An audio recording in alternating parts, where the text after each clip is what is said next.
Today we're going to be doing a one-round Superflex rookie mock draft. This one was sent in by a subscriber, so we're going to be looking at the picks, talking ball on the players here, and going over what we think of them. But what you need to do right now is click that subscribe button, tap it with your finger on the phone, click it with the mouse on the computer, because we're going to be doing a lot of mock drafts for Dynasty rookie drafts. We're going to be doing a ton of them, at least a couple a week going forward. Some 1-rounders, some 2-rounders, some 3-rounders, 4-rounders, Superflex, 1 QB, whatever really comes my way. I go over it on the channel here, and we discuss, we talk about the players, we talk some ball. We'll go over rankings as well. We go over the rookie class extensively, more than any other channel here on the internet, on YouTube here, talking about these rookie drafts. You need to click that button, stop missing out.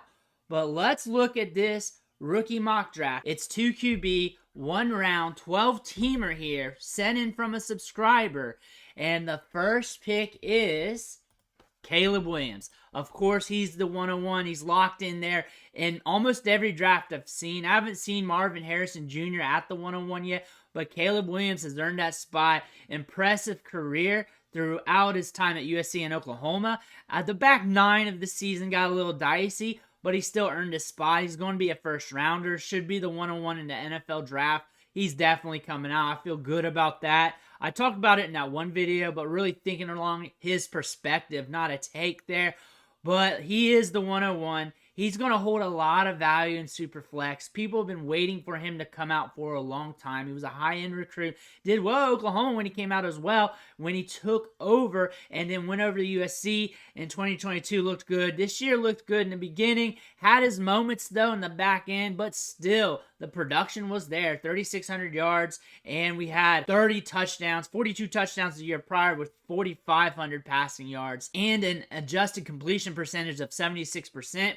Has the size, can make throws at all different angles, really can make those highlight throws downfield. It doesn't matter if he's pressured, doesn't matter if he's got to move around the pocket. He can make those tough plays happen. I'm excited to see what Caleb Williams does at the next level. But it's time for the 102.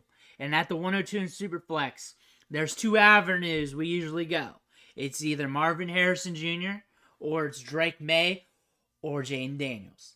You're looking at one of these avenues, the wide receiver or one of the quarterbacks. What are they doing right now? What do you think it's going to be? At 102, they went Marvin Harrison Jr. here, and he's a stud. He is a stud, generational wide receiver prospect. I don't think no one's really going to argue that. I did see some discourse on Twitter about him creating separation. I think that's almost laughable because you got to understand that his game's a little different, and he's so stout at the catch point that he's open no matter what. His hands are strong. He's a hard worker. He's a hard worker. Look at the clips throughout his collegiate career. Those little 5-second clips. I have a few of them on the channel, and he's just sprinting. He's just catching balls from the jug machine. Not from the jug machine. He's putting it in the jug machine, running the route, and then still catching it downfield. He has worked on his speed. He has worked on his explosiveness. He's gotten faster over time. His route running was crisp coming out of high school. We know this because we cover these high school players on the channel. That's why we do this. We like to go from the bottom and go all the way to the top here with their players. That way we don't miss anything. Marvin Harrison Jr., we talked about him since the recruiting process. He's a stud player. We've been waiting for this for quite a long time. He's going out for the NFL draft. He's going to be a top-tier asset in Dynasty already. Top 3 wide receiver in Dynasty due to the name cachet alone. A wide receiver 3, 2, 1, however he's going to be valued. He's up there with Jamar Chase and Justin Jefferson already. The conversations have been had. I've heard them. They've been on podcasts. It's been ringing in a lot of people's ears. Marvin Harrison Jr., I don't need to talk about the stats. I don't need to talk about the metrics. I got to talk about the market. The market's saying, hey, we love Marvin Harrison Jr. We're going to the moon with him. We like him better than Bijan, it sounds like. Whoever's in on Marvin Harrison Jr. is in on Marvin Harrison Jr., and they're going to hit that pick no matter what. And I think there are some people that would probably take him over Caleb Williams. I don't see that conversation too often because I look for those conversations on the internet because it gives me a gauge of the market. But I know it's out there, and we're going to hear more of that come the end of December, well, it is technically the end of December, but into January, February, March, as we get closer to rookie draft season. But the 103, we got Marvin Harrison Jr. out of the way. We got some quarterbacks to look at. Who do you think's next? Who do you think they picked? Who do you think? Drake, Maye. And really, we're going standard here. It's usually these 3 picks in the top 3. The order's shuffled around between Maye and Harrison Jr., and that makes sense because Superflex, you go with the quarterback. However, Marvin Harrison Jr., he's a generational talent type wide receiver. Drake Maye, career ADOT 10.7. He's got an arm on him. Back in the day, we'd cover the tape on the college players before YouTube would smack my wrist, and he was lights out. And we went over that tape. He would thread the needle. He's got a good arm on him. This year was a little off and on, but in 2022, when he took the reins over from Howe, solid. Good quarterback prospect here. Is going to be drafted in the first round. A lot of people are looking up to him as a top-tier rookie draft pick this year in Superflex.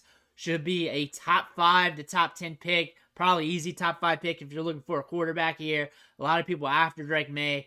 He's been considered a first-round prospect since 2022 and early 2022 because we've been waiting for him to start in 2022, and then he flashed immediately and was productive, looked good on tape. He's a good quarterback prospect. Not up there with Caleb Williams, but he's pretty stout. He's pretty safe when you look at him.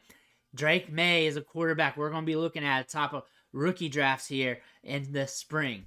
Who is going to be the 104? Because we got another wide receiver I like. I do not know if they selected him because I forgot what they did in this draft. Could be Jayden Daniels. If I was them, I'd be looking heavy at Jayden Daniels considering Superflex. And I like the quarterback position. I like what he did this year. But I love Neighbors. I got him up there with Marvin Harrison Jr. But the rankings are going to be coming out on the channel soon. And I got something different with the rankings this year about how we're going to split it off into a series, especially for the wide receivers. You need to click that subscribe button right now so you don't miss that because it's going to be different. You're going to love it or you're going to hate it, but I'm going to do it anyways. But the 104, who do you think they picked? Bam, Malik Nabers, and that is my dog. I like him. One of my favorite wide receivers in this class went off this year. I'm up there with Marvin Harrison Jr. He's a good consolation prize if you don't get Caleb Williams or Marvin Harrison Jr. and you want to get a wide receiver. If you got the 103 or the 102 in 1 QB, there you go. There you go. Malik Nabers, I'm going after him. I'm going to say his last name a million different ways because I heard it a million different ways. Please correct me in the comments below. I hear Neighbors a lot, but I've been saying Nabers during the recruiting process, and I'm all jacked up. And you know I go over the recruits pretty heavy here, so I get jacked up on the names here, but I'm really jacked up on Nabers here because this year he was solid. The year prior he was solid. Early breakout age. The metrics hit. The production hits on the counting stats. The tape hits hard. This guy takes over games. He's dominant, sticky hands, creates separation, cerebral route runner. Been excited about him. And then this year, really just put the stamp on things. Not only did it put the stamp on things, it just slammed it on the table. Malik Nabers is that dude. He's that dude. At 104, considering what he is, this is a huge discount. Even if he fell 105, 106, that'd be a massive discount. I think even at like 103 is a discount. I think he should be up there, Marvin Harrison Jr., but you can't draft 2 wide receivers at once and call him a 2-headed monster. He's up there. He's up there. I think you know where I'm going to rank him at this year, and I'm excited to do that, but who's at the 105? Who's at the 105? Because I don't know anymore. I forgot. Yeah, I put this together, but I forgot. Who do you think it is? I'm guessing it's Daniels. I'm guessing they went with quarterback here because it is super flex. Daniels went strong at the end of the season. We got a stout wide receiver class. I could see that definitely happen. But 105, I'm guessing Jayden Daniels. And it is. And that's not a teaser because I didn't know.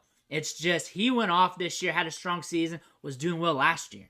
That's what people aren't talking about. 2022, he was looking good. He was stepping things up in 2022, and he was ringing in the spreadsheets. He was looking good there. And he was looking good, and he was having his moments last year. And that was a preamble to what we saw this year. And that just put another stamp on things. And he looked solid. 10.3 ADOT. Average depth of target on his attempts there. An adjusted completion percentage of almost 80%. We got the size. We got some ability. We can thread the needle downfield. We can make plays happen when the times are tight. He's got ice water in his veins, competitive at the SEC level. We have a lot of experience at the quarterback position. On top of that, during his freshman season, he broke out. He was considered a hot Devy prospect before the pandemic. That's how long ago he was considered a hot prospect. We had some rough times. Everybody had some rough times in 2020. And then we got right. And then we put the stamp on things in 2023. He's a first-round pick. He's going to be a first-rounder this year. The NFL is excited to draft him. You should be excited to draft him because he's a big dog right here in the 2024 rookie draft class. But who do you think we got at 106? I totally do not know right now. I totally do not know. And I'm freestyling off this because this was sent in. And usually I take a once-over and I got to memorize a little bit. But I really want to have a good feeling on this. And I know it's probably a wide receiver. Brock Bowers is probably it because that is standard. Brock Bowers is probably it because people are fiending over him. People are fiending over the tight end position, especially when you get a guy. I bet you it's Brock Bowers. I bet you it is. At 106, Brock Bowers. Yards after catch per reception here. 8.6. 2.74 yards per route ran here. And this dude was explosive. His freshman year. I mean, look at the numbers down there. Just look at him. He blew up during his freshman season, and everybody was like, who's that guy? Who's that guy? Because he had those long runs, those long catch and runs where he was the highlights. You're scrolling Twitter, and you're seeing his highlight come up. It was Brock Bowers, and then that was happening about once a week almost. And then he does it again during his sophomore season. Had some injuries this year, kind of slowed him down. But still, we saw that. 26 touchdowns on his career. Caught 175 passes on his career. Good size adjusted athleticism. He could break things at the tight end level. But the pivot here is last year's tight end class, the 2023 tight end class, who still have some games on the docket here. Guys like Sam Laporta, Dalton Kincaid, and company, because we had a lot of tight ends do some things. Are you going to use this pick here to try to pivot to one of them? Are you going to do that since you know what you're getting? Or are you going to go all in on Brock Bowers? And I'm not saying that as a take. This is a legit question because I want to hear what the market says, and I can drive up a pretty good market on this channel. And I saw the talks on Twitter, and I just listened to them. I don't even interact. I don't interact on anybody on Twitter because you know what? It gets kind of old. But Brock Bowers, I saw the conversations. Do you stay or do you go now type deal? And I'm pretty fascinated with Brock Bowers, but I'm also fascinated with his wide receiver class. And I know we got the tight end out of the way. We got Nabbers out of the way, Neighbors out of the way. We got Marvin Harrison Jr. out of the way. We got the top quarterbacks out of the way. So now things are going to get a little bit dicey. I think we're going to go heavy wide receiver because this is a top tier wide receiver class. So at the 107, who do you think it's going to be? I think it's going to be a wide receiver. I don't know who it's going to be. Emeka Egbuka. And this one kind of surprises me. Not really my top guy for the spot. I do not hate him going in the first round. I think he's a good talent. I liked him during the recruiting process. I liked him in 2022. However, the quarterback situation, Kyle McCord, and we've seen this here in the transfer portal. He left Nebraska. That's how bad he is. Dylan Raiola comes over, and he has to leave Nebraska. He has to go. He has to go and go to Syracuse. That's how bad of a quarterback play he was messing around with this year, lowering his stats. The thing is, do you stay another year? The thing is, the quarterback play at Ohio State ain't getting really much better right now. They're not loading up in the transfer portal yet. We still got Ward out there per right now the second. However, if he goes out in the draft, people are pegging him as a first rounder. I would probably head out right now. He's got the talent. We saw it on the field in 2022. I like him as a prospect. I think you're going to get him at a little bit better discounts in rookie drafts than at the 107.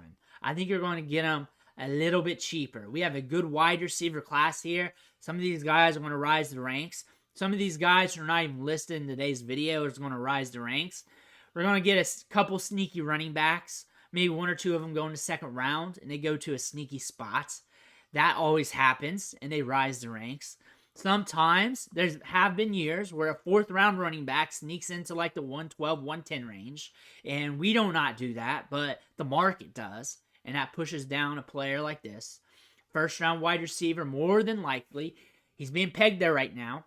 Jalen Hyatt was being pegged there right now this time last year and ended up being a 3rd-rounder. With that being said, I do like the talent. I like him after the catch, especially in 2022. Did not show as much this year, but in 2022 is solid. We also had injuries on the way. That being said, Emeka Egbuka, I like him. I like him a little cheaper, though. But who is going at 108? Who do you think's getting drafted here? I think anything could happen, but we got Emeka Egbuka out of the way, so things might get a little bit more standard, more flowy here compared to consensus rookie drafts. Maybe a little Odunze. Maybe Keon Coleman. Maybe Troy Franklin gets up there. But we are looking at the 108. We also got quarterbacks. Remember, it's Superflex. At 108, who do you think they're going to draft? 108, Odunze. And this is one of my guys. And I'm not being original here when I say that, though, because he's in the top 3 of a lot of people. Because he should be, really. Because look what he did this year. 1,400 yards, 13 touchdowns. 1,100 yards last year, 7 touchdowns. Big playmaker, big body, 6'2", 216. He gives you some size here, some good size-adjusted athleticism. Had a good quarterback throwing him the ball. Can get downfield, make plays happen. That's something we need at the NFL level. And the NFL is thirsty for bigger wide receivers like this with good size-adjusted athleticism, a good production profile like this. Last year, we got a bunch of smaller wide receivers in the 1st round, and then Quentin Johnston. So they're thirsty for a guy like Odunze. They're thirsty for a guy like this. I do not see him going outside the 1st round, not even outside the top 15. Would not be surprised if he goes in the top 10. He's that type of talent. I don't think he's too far off. I don't think he's ranked up there with them, but he's not too far off from Neighbors, and Marvin Harrison Jr. I don't think he's too far off from them. I liked what I saw this year in those Pac-12 after dark games. I liked what I saw from him. Good size, adjusted athleticism, gets downfield, strong at the catch point, explosive, can take over games. And I feel like he has a good chance of doing that at the NFL level. I like him better than a lot of wide receivers in last year's class. Give me Odunze over Quentin Johnston every day. I know that's Monday morning quarterback, but give me him over Zay Flowers every day as a prospect. Give me him over that guy. Jordan Addison's kind of super safe as a prospect because he broke out with 2 different collegiate programs and got Kenny Pickett drafted in the 1st round. Jag Smith-Njigba, not even going to touch it because of that Monday morning quarterback taste of not having an optimal rookie season. But Odunze here is a top-tier talent. He's up there with the top wide receivers of last year's class. Might be pushing the wide receiver 1 there. Odunze is that type of talent. But who do you think we got at the 109? I think we might get sneaky with a quarterback here. And the quarterbacks are all over the board. We got a Bo Nix, Michael Penix, McCaffrey. We got some guys here. We got a lot of jabroni quarterbacks here. They're not really jabronis, but that's my favorite word. Some 1st-rounders. But we're still strong at the wide receiver position. Who do you think we're going to go? I don't know. I don't know anymore. I got a good guess. Because we're wiring things down. Also, Travion Henderson still on the board. We got some running backs, even though the running back position's kind of dead right now. Who do you think's at 109? Keon Coleman's coming off the board. Keon Coleman, 109. Isn't too bad. He scares me a little bit. The production profile's not grand. It's not amazing. But he has some of the best highlights in this rookie draft class. And the thing about that, though, I can go tit for tat, playing devil's advocate on both ways. I really want to see what the NFL thinks of him. Because a lot of people have him mocked in the 1st round. That being said, the NFL might say different. They might say different. His size-adjusted athleticism, something I want to see at the combine for sure. But his hands are sticky. They're super strong. That ball does not go into his body. He has good ball skills, strong at the catch point. An NFL team could say, hey, we got plenty of small, fast guys. We kind of want this bigger boundary wide receiver to chuck balls there, to go YOLO with. I can see us changing our tune with him if he gets with a good quarterback because he does have a skill set where if he's peppered with targets and he's got a good quarterback throwing the ball his way, he could be a fantasy asset. I want to see the draft capital. I want to see who he's paired with. And I don't think he's quarterback proof. That is my bugaboo with him. But it's been noted with me that I've studied these prospects and I've been like, well, this guy's offense proof. This guy's not offense proof. Then all of a sudden they go in the right situation. And then me saying that over and over again doesn't even matter. Keon Coleman's got a skill set to where he can be productive in the right situation. He has some production. He's got 11 touchdowns this year. But I really wish the counting stats were up there a little bit. You can talk about market share this, market share that. But the counting stats, we're not even at 800 yards on a season. We're not there. That's kind of scary. But we are at the 109. If he's a first-round wide receiver like a lot of people are projecting, which is highly likely, at the 109, that's all right position there for a first-round wide receiver. Are there other players left on the board that probably would take over him? Maybe, really depending on landing spot, draft capital and stuff. But more than likely, yes. But who do you think's at the 110 now? Who do you think? What quarterbacks left on the board? We go there. We got some good wide receivers left. We got some running backs to go. We're pretty juicy here at the 110. We're pretty juicy. So what kind of juice do you think is going to get squeezed out right now here at the 110? Michael Penix. I like him as a quarterback prospect. I think he's going to be a good discount. I think he is. I'm worried about that ACL, and I'm worried about the medicals at the combine, but I'm not drafting at the combine. I might draft right before the NFL draft in some leagues, but I'm not drafting at the combine. I'll adjust if that happens. I'll adjust if something comes out about that. But what we saw these last 2 years at Washington looked great. Throwing buckets downfield, dropping dimes, lasers, accurate. He's the type of quarterback that could exceed and do well at the NFL level. Going to get first-round draft capital, at least should. Has a lot of experience at the quarterback position. A lot of experience. He's put in some years. He's been in college since 2018. He was considered a decent prospect at Indiana. And then up the ante when he went to Washington. Looked good this year. Has been in the talks since last year. And just put the stamp on things this year here in 2023. Michael Penix is a good quarterback prospect at the 110 spot for a first-round quarterback, which I feel like he's going to be a first-rounder. I think this is a good discount for Superflex, considering the strategy here with the quarterback position in Superflex leagues. I think Michael Penix is a good get here. I would like him here. I feel like they got him at a good discount. Who's at 111, though? It's got to be a wide receiver, right? We got some quarterbacks left. We're not feeling super good about it, but we got some quarterbacks left. All the running backs are there. Maybe they go with tight end. I doubt it. But some of these mock drafts I get can be a little bit crazy. That can happen. At the 111 with 2 picks left, who did they select? J.J. McCarthy. One thing about him, 2,600 yards, 19 touchdowns, 22 passing touchdowns the year prior, 2,700 yards as a sophomore. A little bit inexperienced, but he has an arm on him. He can move around a little bit, sling it downfield with accuracy. He's probably going to be a first rounder. More than likely, he will be a first rounder. I feel good about that. 81% adjusted completion rate. Pretty accurate when it comes to the numbers. We got decent size, even though that's not real size till we see it at the combine, till we get that measured right in front of us. Decent ADOT, 9.8.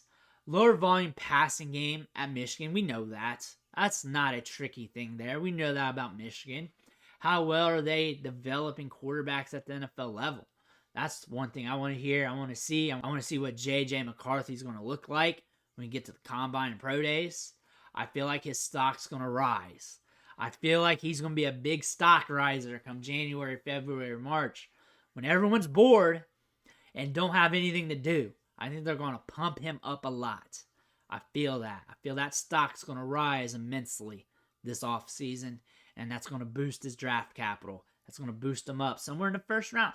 But the NFL don't play games. They didn't play games with Will Levis. The thing about this, we do these mock drafts. Well, these sites do these mock drafts. They put these guys in the first round, and then you see him slide. Is J.J. McCarthy a first rounder, or is he going to be a slider? Is he going to be a slider? That's one of those things, because you look at the production here. You look at the pass attempts and the completions. That's not a lot of experience. And I know we're just looking at the numbers, but that counts for something. We look at what we saw on the field. Pretty solid, though. Can throw buckets downfield. Accurate downfield. Can sling it. Was really looking good with Michigan this year. A lot of people talking him up this year. looking at on Twitter during game time while watching the game, making some plays happening. JJ McCarthy has improved his stock a lot. It's going to rise more this offseason. That's what I'm feeling. So we got one pick left. Who do you think it is? Who do you think it is? Is Henderson getting drafted at all? Are we going running back at all in this draft? There's a wide receiver left that I like a lot. Probably would have took him over McCarthy. He's still on the board. I bet he goes next. But it could be Henderson. And I forgot about these draft picks. I don't know who's next. But at the 112, they went with Troy Franklin. I like Troy Franklin. I probably would have took him a little bit sooner. I feel like he's being slept on a little bit. He's going to be a first-round wide receiver. Very productive this year. 1,300 yards, 14 touchdowns. He's good. It's good downfield. You see he's 6'3", 187. Look at the picture right there. You see a little bit of length on him. I don't think that stuff matters that much anymore at the wide receiver spot. It's more of a spread-out game. More of a game where they're moving these wide receivers out. If you can create separation, you got ball skills, you get it done. Also with these first-round wide receivers, when you look at them, situation matters, opportunity matters, targets that go in your way matters.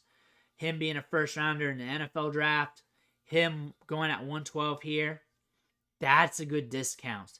I do not see him sliding in the draft. I just don't see it happening.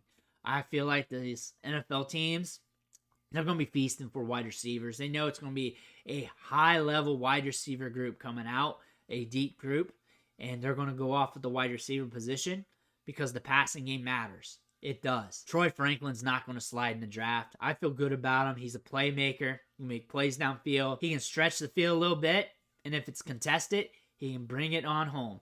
He can bring it down the goal line. He's a tough playmaker, create some separation. I like him a lot. I would have drafted him a little bit earlier. Trevion Henderson did not get drafted. No running backs got drafted. How do you feel about that? How do you feel about the running back sliding? Is this the market just overcorrecting because of the running back position being downgraded? And now you're thinking about Trevion Henderson. I talked about him a bit. He mentioned on Twitter a couple days ago, about a week or so ago, that he hasn't made his decision yet. He tweeted that out, and he's still eligible to come out for the draft. There was a news report that came out a little bit before that saying, hey, he's going back to Ohio State. That's looking to be false. He's still trying to determine what he wants to do, taking his time. And remember C.J. Stroud last year? He took his time as well. And we were speculating, is he going to go or is he going to stay? Marvin Harrison Jr. taking his time. Chris Olave stayed an extra year. He took his time as well. However, you know what? That's what they do at Ohio State. They take things a little slow. That's what the trend is. They're taking it slow. They're feeling things out. And they're going to let us know here in the next few days, weeks, month or so, when they're coming out for the draft. When the time is right for them, we will know. Let me know what you think about this draft here. Let me know what you think about the picks. We're going to have a lot more drafts. This is just the start of draft season for us. We're going to be talking ball on these players all off season long. The rankings will be out soon. You're going to want to know about that. Make sure you hit that subscribe button. I want to thank you for watching.